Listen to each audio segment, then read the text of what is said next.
Merdeka berarti kita bebas dijajah. Sudah bebas.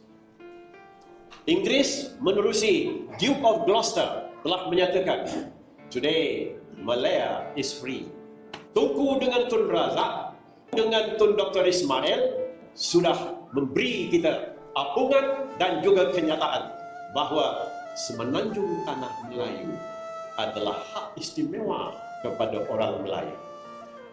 Apakah jadi kepada perkara 153? Ayat pertama berkata, yang di-Pertuan Agong hendaklah bermakna wajib bagi yang di-Pertuan Agong mewujudkan suasana, mewujudkan keadaan, mewujudkan peluang untuk melatih putra-putri kita. Merdeka artinya bebas berfikir, bebas mencipta, bebas melangkah, bebas berkata. Tertakluk kepada perkara 10 Perlembagaan Malaysia. Ini negeri kita. Disebut ungkapan Persekutuan Tanah Melayu.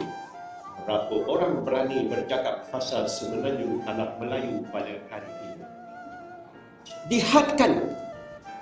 Anda tak boleh bercakap pasal bangsa. Anda tak boleh bercakap pasal raja. Anda tak boleh bercakap pasal agama. Ada Melayu, ada raja. Tak ada raja, tak ada Melayu. Dan tak ada rakyat, tak ada raja.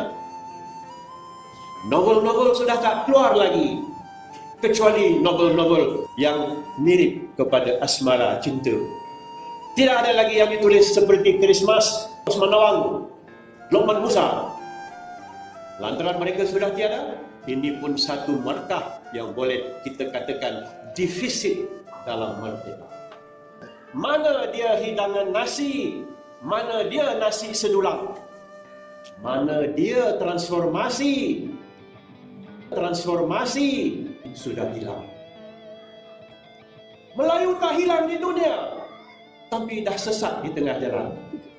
Berapa orang anak watan yang tergolong sebagai orang kaya Malaysia tidak ada.